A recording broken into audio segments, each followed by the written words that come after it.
ආයිබෝවන්. අසිරිමත් බුදු වදන් වැඩසටහනින් අප කරන්නේ බුදුරජාණන් වහන්සේගේ ඉගැන්වීම් වල ගැඹුරු අර්ථ ගවේෂණයක්. අපි වැඩසටහන මුල්ම කාලයේදී අවධානය යොමු කරේ ධම්මපදයේන බුදු වදන් වලටයි. ඊට පස්සේ ඔබට මතක ඇති අපි කෙමෙන් සූත්‍ර පිටකයේ විවිධ ස්ථානවලදී බුදුන් වහන්සේ දේශනා කර ඇති කරුණු පිළිබඳව අවධානය යොමු කරා. වැඩසටහන් ගණනාවක් මෙසේ ඔබ ඉදිරිපත් කළාට පසුව අප සිතුවා මේ කාලය හොඳයි කියලා ප්‍රේක්ෂක ඔබට ධර්මයේ පිළිබඳව තිබෙන ගැටලු යම්කිසි ආකාරයකින් निराකරණය කර ගැනීමට වැඩසටහන ඉඩක් ලබා දෙන්න. ඒ අනුව අද දවසේ සිට ඉදිරියට මේ වැඩසටහන වෙන්වන්නේ ඔබ යොමු කරන ධර්ම ගැටලු වල පිළිතුරු සැපීමේ අරමුණින්. එක්න අපි අද දවසේදී ඔබ අපට දුරකථනයකින් දැනුම් දුන් ප්‍රේක්ෂක ප්‍රතිචාර වලින් ලැබුණු ගැටලුවක් පිළිබඳව ප්‍රථමයෙන් කතා බහ කරන්නට සූදානම් වෙනවා. සුපුරුදු පරිදි මා කැමති වැඩසටහන ආදරෙන් පිළිගන්න එස් බාලසූරිය මහත්මයා අපේ රටේ සිටින ප්‍රවීණ චින්තකයෙක් ඒ වගේම ගත්කතුවරයෙක්. ආයිබෝවන් නමතුමා. බාලසූරිය මහත්මයා අපි ප්‍රේක්ෂකයන්ගෙන් ලැබුණු ගැටලුවක් ඔස්සේ වැඩසටහන ආරම්භ කළොත් එහෙම ඒක අපිට ඉදිරිපත් වුණ දේ මේක පොදුවේ බොහෝ දෙනෙක් තුල තිබෙන අදහසක් මේ බෞද්ධ සමාජයේ මතයක් තියෙනවා නිවන් දැකීමට යම්කිසි කෙනෙක් ජීවිතය පිළිබඳව කලකිරීමට පත් වේ යුතුයි කියලා. එතකොට කලකිරීම නිවන් දැකීමට අවශ්‍යද කියන එකයි ගැටලුව. ඔව්. ඔබ අහන්නේ නිවන් දකින්න කෙනෙක් ජීවිතය ගැන කලකිරෙන්න ඕනේද? එය අවශ්‍යද කියන කාරණේ නේද? දැන් කලකිරීම කියන්නේ කොහොමද කියලා අපි සල්ප වේලාවක් බලන්නට ඕනේ ආරම්භයේදී. දැන් අත වශයෙන්ම අපේ ජීවිතයේ අපි ආපහු හැරිලා බැලුවොත් විවිධ අවස්ථාවලදී කලකිරුණ අවස්ථා අපිට මතක් වෙනවා නේද? සමහර සුළු කලකිරීම ඒවා නම් ඉතින් බහුලව සිදු වෙනවා. ඒ වගේම දැඩි කලකිරීම ජීවිතයේදී අපට අත්දකින්න ලැබෙනවා. දැන් මේ කලකිරීම වර්ග එහෙම නැත්නම් කලකිරීම වල ස්වභාවය ගැන අපි බැලුවොත් අපිට පෙනෙනවා දෙආකාරයක කලකිරීම තිබෙන බව ජීවිතේ. අත් වශයෙන්ම ඒ දෙආකාරය හදාගන්නේ අපි ගැටලුව දෙස බලන ආකාරයෙන් නේද? එක ආකාරයක් තමයි අපිට ගැටලුවක් වුණාම අභියෝගයක් වුණාම අපිට පුළුවන් මනස කඩා වැටෙන විදිහට ඒ දේශ දිහා බලන්න. එතකොට කලකිරීම, කනස්සල්ල, දුක, ශෝකය තුලින් මහත් වේදනාවක් විඳින්මින් තමන්ගේ ස්වභාවික මානසික තත්ත්වය කඩා වැටෙන විදිහට බලන්න පුළුවන්. නේ? ඒ කියන්නේ කනස්සල්ල මුල් කරගෙන කලකිරීම අපි තුල ඇති වෙනවා. ඊළඟට පුළුවන් ජීවිත අභියෝගයක් ඇති වුනහම ඒ ඇතිවන කලකිරීම ජීවිතයේ තත්ත්ව ස්වභාවය වඩා හොඳට අවබෝධ කරගැනීමේ අවස්ථාවක් කරගන්න පුළුවන්. ඒ කියන්නේ කලකිරීමක් ඇති වුණා ඒක අර කනස්සැල්ල පැත්තට යොමු කරනවා වෙනුවට ජීවිතය අවබෝධ කරගෙන වඩා ප්‍රඥාවන්තව ජීවිතය දකින්න මේ කලකිරීම යොමු කරත හැකියි. ඒතර කලකිරීම වර්ග දෙකයි නේද? එකක් තමයි අර කනස්සල්ලට බර වූ කලකිරීම. අත් වශයෙන්ම ඒ කනස්සල්ලට බර වූ කලකිරීම හේතු කොටගෙන විවිධ මානසික රෝග හට ගන්න පුළුවන්. දැන් කෙනෙකුට කලකිරීමක් ඇති වෙලා ඒක ගැන නිතර හිත ඉන්නකොට සමහරට මානසික රෝග හට ගන්න පුළුවන්. එතකොට ඒවා රෝගීමය කලකිරීම. අනිත් එක කලකිරීමක් ඇති වුනහම ජීවිතයේ තත්ත්ව ස්වභාවය අවබෝධ කරගන්න ඒක යොදාගත හැකියි. අපි මේ වගේ කලකිරීම වලට කියන්න පුළුවන් ප්‍රඥාමය කලකිරීම කියලා. එතකොට මානසික රෝගී කලකිරීම තියෙනවා, ප්‍රඥාමය කලකිරීම තියෙනවා. ඉතින් ඔය විදිහට අපිට කලකිරීම දකින්නට පුළුවන්. මම හිතනවා අපේ සාකච්ඡාවේ වඩාත් අවධානය යොමු කර යුතු දේ ප්‍රඥාමය කලකිරීම ගැන වුවත් මම කැමතියි ප්‍රථමයෙන්ම උතුමන්ත් එක්ක කතා බහ කරලා ඉවරයක් කරන්න මේ මානසික රෝගී වීම සම්බන්ධ වෙන මේ කලකිරීමේ විවිධ ස්වරූප තියෙනවා නේද? අපි සමහරට දැකින සමාජයේ විවිධ මානසික රෝගී තත්ත්වයන් කලකිරීම නිසා හටගත් අවස්ථා. ඒ ස්වරූප ගැන අපි පොඩ්ඩක් කතා කරමු. ඔව්. දැන් එක්තරා මානසික රෝගයක් තියෙනවා දැඩි ලෙස කලකිරීමේ කනස්සැල්ල හා වේදනාව අත්දකින. ඒ ඇත්තටම අද මේ නවීන ශිෂ්ටාචාරයේ සමග දිමුතු හරියට මේ බහුලයි. හරියට අපිට හම් වෙනවා ඒ මානසික රෝගයට පාත්‍ර වෙච්ච අය. ඒකට කියන්නේ විෂාදය. ඉංග්‍රීසියෙන් කියන්නේ ડિප්‍රෙෂන් කියලා. එතකොට මේ ડિප්‍රෙෂන් කියන දැඩි කලකිරීමේ මානසික රෝගයේ රෝගයේ විවිධ වර්ග තියෙනවා. ඒ කියන්නේ ડિප්‍රෙෂන්ස් වර්ග තියෙනවා. නමුත් පොදුවේ ඒ විෂාදය කියන රෝගයේ මෙන්න මේ ලක්ෂණ අපිට දකින්න පුළුවන්. මොකද මේක අසාගෙන සිටින නරඹන ප්‍රේක්ෂකයන්ට මේ දැනුම හුඟක් ප්‍රයෝජනවත් වෙන්න පුළුවන්. ඒ විෂාදයේ තියෙන කලකිරීම ලක්ෂණ හේතු කොටගෙන අපි දකිනවා පුද්ගලයා නිතර ශෝකයෙන්, කනස්සල්ලෙන්, බලාපොරොත්තු සුන්වීමේ දුකෙන් සිටින බව අපට පේනවා.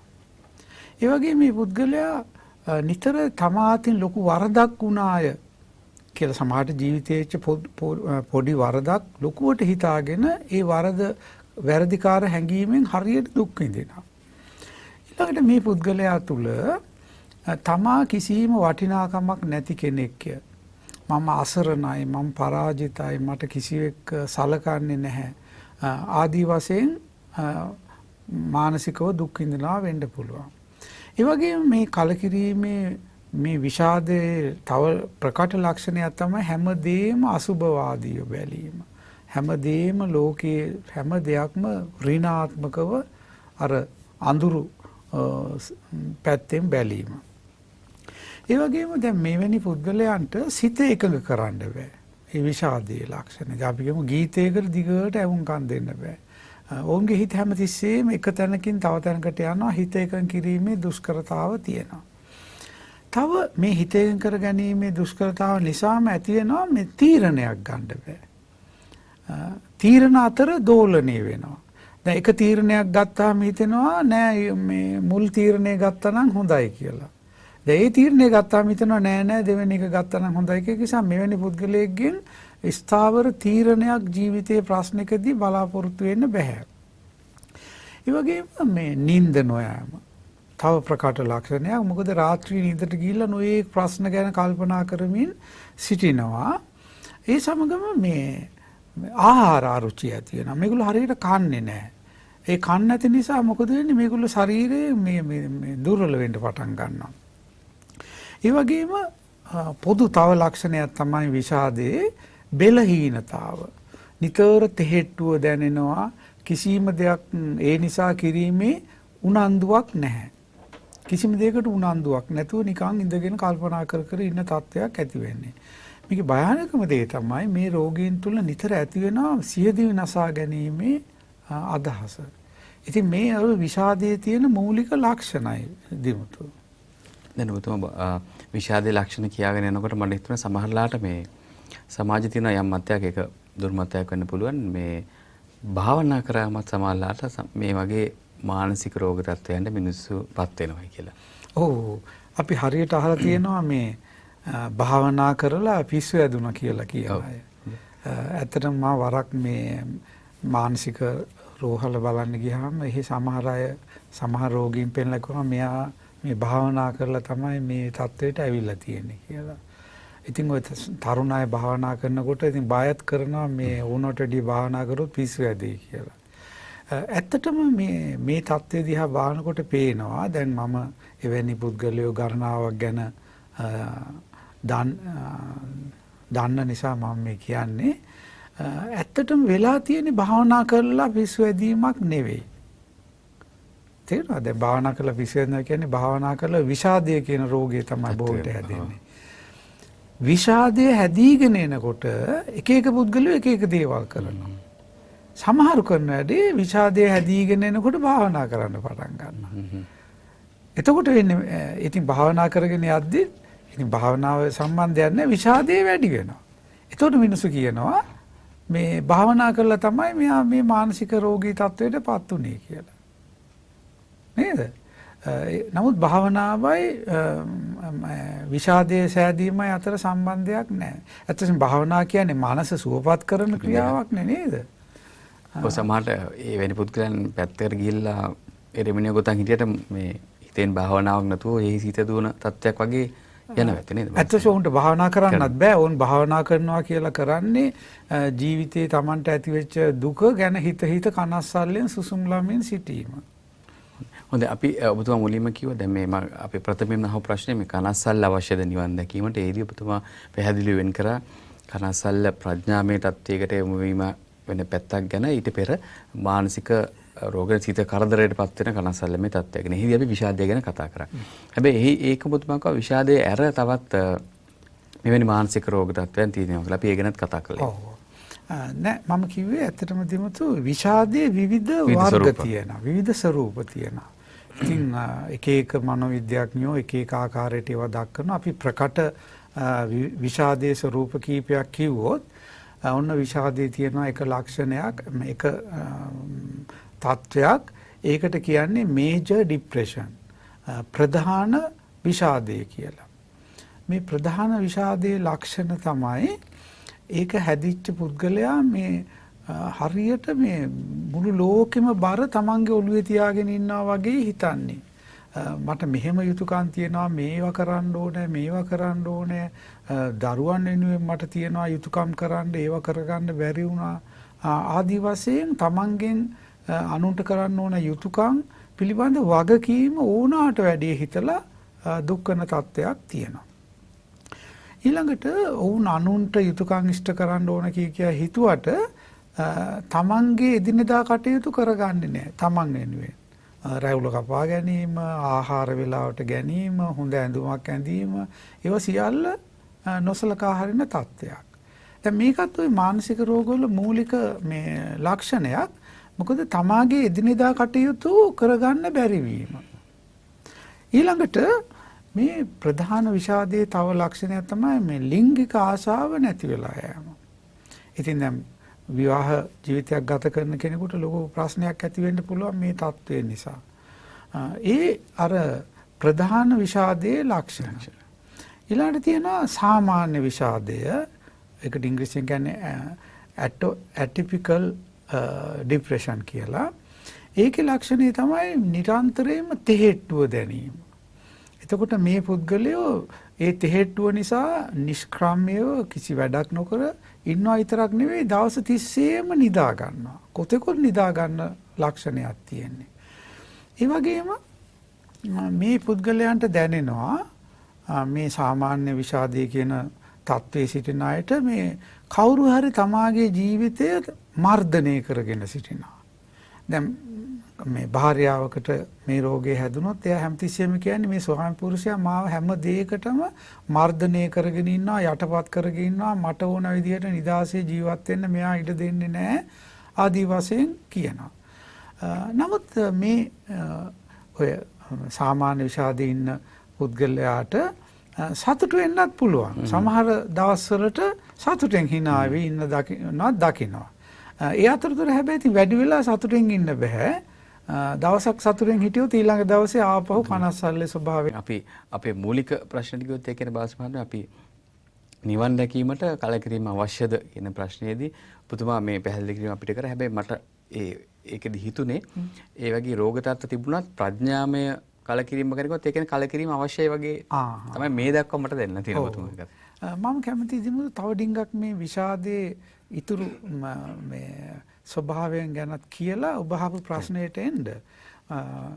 මොකද මම මේක කතා කරන්න හිතුවේ මේ සමහර අය හිතනවා මේ මානසික රෝගී කලකිරීම මේ ආධ්‍යාත්මික ගුණයක් කියලා. දැන් මට මතකයි මේ එක්තරා පුද්ගලයෙක් කාමරයට වෙලා දොර වහගෙන කිසි කෙනෙකුත් එක්ක කතා නැතුව රැවුලවත් කපන්න නැතුව හිටියා. ඉතින් ගමේ මිනිස්සු එයා ටිකක් ආගමට බර කෙනෙක් ඉඳලා භාවනා කරන පුද්ගලයෙක් කියන්න පටන් ගත්තා ඔහු සෝවාන් වෙලා කියලා. ඇත්ත වශයෙන්ම මානසික රෝගයක් හැදිලා තිබුණේ. ඉතින් තව විෂාද ලක්ෂණයක් තියෙනවා ඩිස්තිමියා කියලා. ඒ ඩිස්තිමියා කියන විෂාදයේ ලක්ෂණය තමයි නිරන්තරයෙන්ම කලකිරුණු දුක්බර සිතෙන් ඉන්නේ. ඒක කොච්චර නිරන්තර තත්වයෙන් සිටිනවද කිව්වොත් එයාට හිතෙන්නේ මේ සාමාන්‍ය ජීවිතේ මේකයි කියලා. එයා සතුටු සිත දන්නේම නැහැ. එයාව සතුටු කරන්නත් බෑ. කිසිම දෙයකින් සතුටු වෙන්න බැරි ස්වභාවයකටපත් වෙනවා ඩිස්තිමියා කියන විෂාදයෙන් පෙළුණාම. ඊළාට මේ විෂාදයේ උග්‍ර වුණාම උග්‍ර තත්ත්ව දෙකක් තියෙනවා. එකකට කියනවා සයිකෝසියා විෂාදයේ නැත්නම් සයිකොටික් ડિප්‍රෙෂන් කියලා. දැන් මොකද දැන් මේ අහගෙන ඉන්න ප්‍රේක්ෂකයෝ දැකලා ඇති මේ රෝගීන් එක ඔය සයිකෝසියා විෂාදයේ හැදුනහම එයා කියන බියකරු රූප පේනවා. බය කරනවා නේද? අන්න එහෙම බියකරු රූප එයාට මැවිලා පේනවා.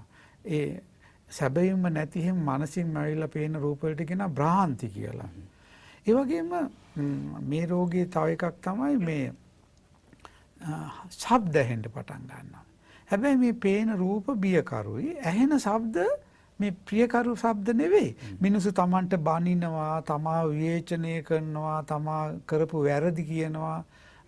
අන්න ඒවා තමයි ඇහෙන්නේ. දැන් මිනිස්සුන් කීප දෙනෙක් කතා කර කර ඉන්නවා නම් මෙයාට ඇහෙනවා ඒගොල්ලෝ තමන්ගේ වැරදි කියනවා වගේ. ඒ අර සයිකෝසීය විෂාදයේ ලක්ෂණ.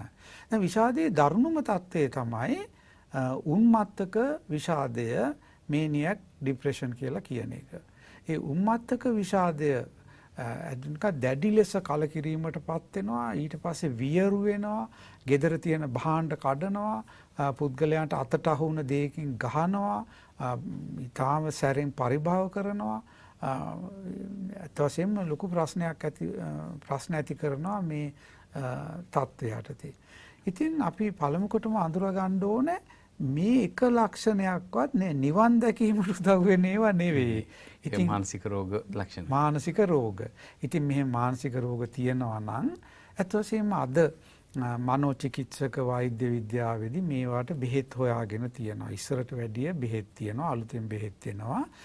කල යුත්තේ මනෝචිකිත්සකයෙක්ගෙන් ප්‍රතිකාර ලබා ගැනීම හා මනෝවිද්‍යා උපදේශනයේට මේ රෝගීන් යොමු කිරීම.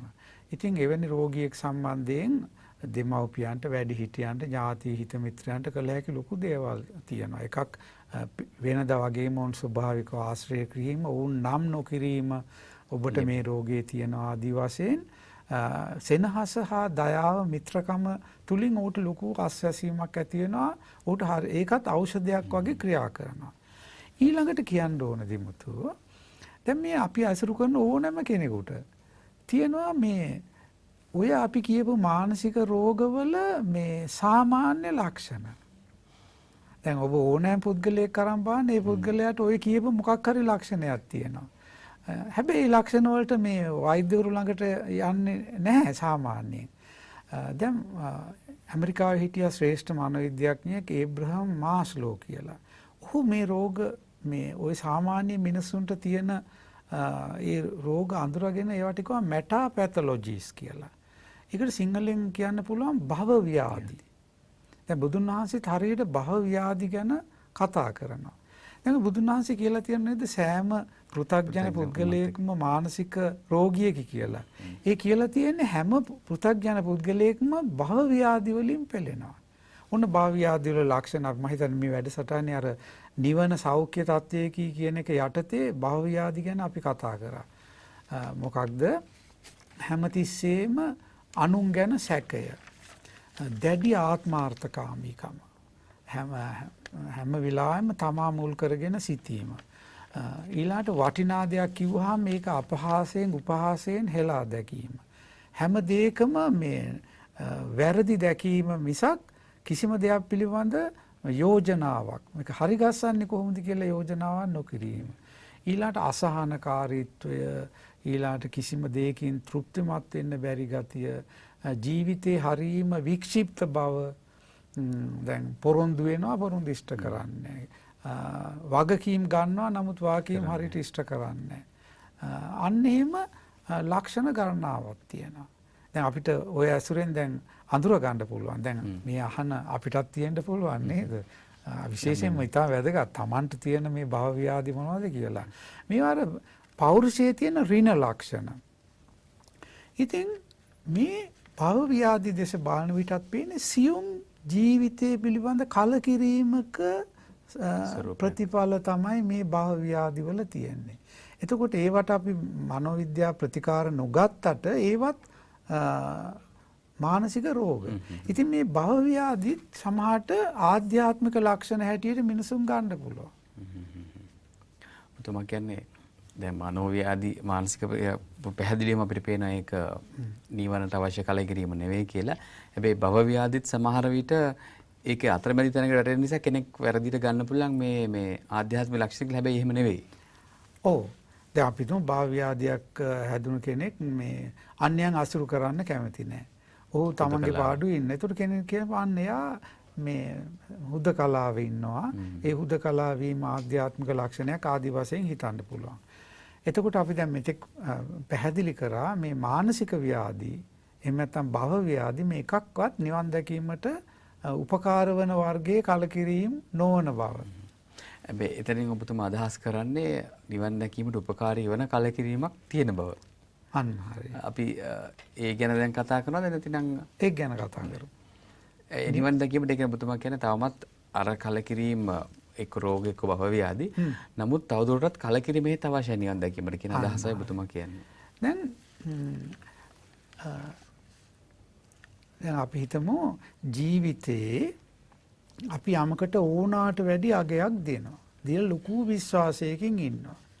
නමුත් තවට පසුව පේනවා යම් වෙන සිද්ධියකින් හෝ සිද්ධි කීපයකින් ඒ Taman ලොකු මුලාවක් නිසායි ඒ වටිනාකම දුන්නේ කියලා. එතකොට පොඩි මානසික සසල වීමක් වෙලා ඇති වෙනවා මේ තත්වයක්. ඒක කලකිරීමක්. හැබැයි කලකිරීම තත්ත්ව ස්වභාවය දැකීමෙන් සිදුවන තත්වයක්. පැහැදිලිද? ඉතින් අන්නේ කලකිරීම යොදා ගන්න පුළුවන් ජීවිතයේ සත්‍ය ස්වභාවය අවබෝධ කර ගැනීම සඳහා. දැන් නිදර්ශනයක් මම මේකට කියන්නද? දැන් අපි හිතමු දැන් සාමාන්‍යයෙන් තරුණයෙක් හිතනවා Tamanට ජීවිතේ සීතාවක වගේ මේ පරමාදර්ශ සහකාරියක් ලැබෙයි කියලා. ඔහු සීන දකිනවා. හරි? ඔහුම ඉන්නකොට ඔහුට හමු වෙනවා රූමත් තරුණියක්. ඔහුගේ සිත ඇය කෙරෙහි යනවා. ඊට පස්සේ ඇය තුලින් ඔහු දකිනවා මෙන්න මා සොයමින් සිටිය පරමාදර්ශ සහකාරිය. ඒ මිතල ලොකු බලාපොරොත්තු ඇතුව ඇය විවාහ කරගන්නවා. නමුත් විවාහ කරගෙන ටික කලක් යනකොට පේනවා ඒ තමා බලාපොරොත්තු වුණ පරමාදර්ශ භාර්යාවකගේ හෝ සහකාරියගේ ලක්ෂණ නැහැ. මේ නිකන් සාමාන්‍ය ගෑණියෙක් මම නිකන් රැවටුණා කියලා හැඟීමක් ඇති වෙනවා. දැන් ඒක කලකිරීමක් නේ?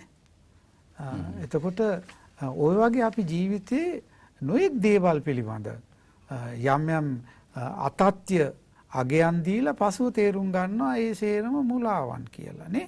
අන්නේ කලකිරීම ඉතාම අවශ්‍යයි ජීවිතය පිළිබඳ ගැඹුරු අවබෝධයක් ලබා ගන්න. ඒ කියන්නේ ඔබතුමා පැහැදිලි කරන අපිට අපි ජීවිතයේ යම් යම් දේවල් වලට යම් යම් අගයන් ලබා දෙනවා. සමහරට ඒ වගේ පුද්ගලයෙකුට වෙන්න පුළුවන්. නැතිනම් යම් වස්තුන් වලට වෙන්න පුළුවන් යම් දේවල් තියෙනවා. නමුත් අපි යම් කිසි තැනකදී ඒකට හිමි තත්ත්ව ස්වභාවය දැනගත්තට පස්සේ ඒ අගය අතහරිනවා. ඒ එවැනි කලකිරීමක් වටිනවා නිර්වාණ ගමනට කියන එකයි ඔබතුමා කියන්නේ. ඔව්. දැන් අපි කියමු එවැනි කලකිරීමක් ඇති වුනහම ඒකේ තියෙනවා මේ එක්ක කලකිරීම පැත්තට යන ගතිය එහෙම නැත්නම් අර ප්‍රඥාවට ගිහිල්ලා තත්ත්ව ස්වභාවය අඳුරා ගන්න ගතිය තියෙනවා. ඉතින් සමහරු කලකිරීම හරවා ගන්නවා අර තමා විනාශ වෙන පැත්තට. දැන් අපි මේකෙන් අහගෙන ඉන්න ප්‍රේක්ෂකයාට මේ ඉගෙන ගන්න පුළුවන් දෙයක් තමයි ජීවිතයේ කලකිරීම සුලභයි.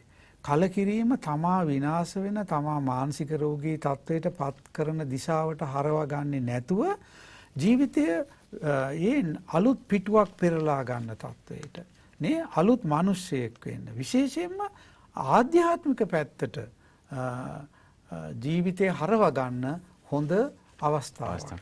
ඔබතුමාගේ මම අවසන් වශයෙන් මෙහිම උත් ඒ කියන්නේ කලකිරීම නොවීම කෙසේ වෙතත් යම් කිසි පුද්ගලයෙක් නිර්වාණ ගමන් මඟට යන එක සවිමත් කරන්න සසල වීමක් වෙන්න යම් කිසි ඛේද වාචකයක් ඔහුට ඔහයට වෙන්නම ඕනේද? අත් වශයෙන්ම මේ අපි දකිනවා හුඟක් ඔය ආධ්‍යාත්මික පැත්තට යොමු වෙලා සත්‍ය අවබෝධ කරගත්ත පුද්ගලයන්ගේ ජීවිත කතා කියනකොට යම් සසල වීමක් කලකිරීමක් වෙලා තමයි ඔවුන් අවදි වුණේ ජීවිතයේ සත්‍ය తত্ত্বය හොයන්න. ඉතින් දැන් පටාචාර අරගෙන බැලුවොත් නේද? ජීවිතේ ලොකු ඛේදවාචයකට මුහුණ දුන්නා. නමුත් අවසානයේදී ඇයට අවස්ථාව ලැබුණා ඒක රහත් ඵලයට පැමිණෙන්න. ඉතින් ඒකාතකින් බාහිර පේනවා ජීවිතයේ ඛේදවාචකයක් නොවීම තමයි සැබෑ ඛේදවාචක. මොකද අපිට සිදුවන ඛේදවාචක අපිට පුළුවන් උත්තරීතර ජීවිතයට යොමු වෙන්න යොදා ගන්න.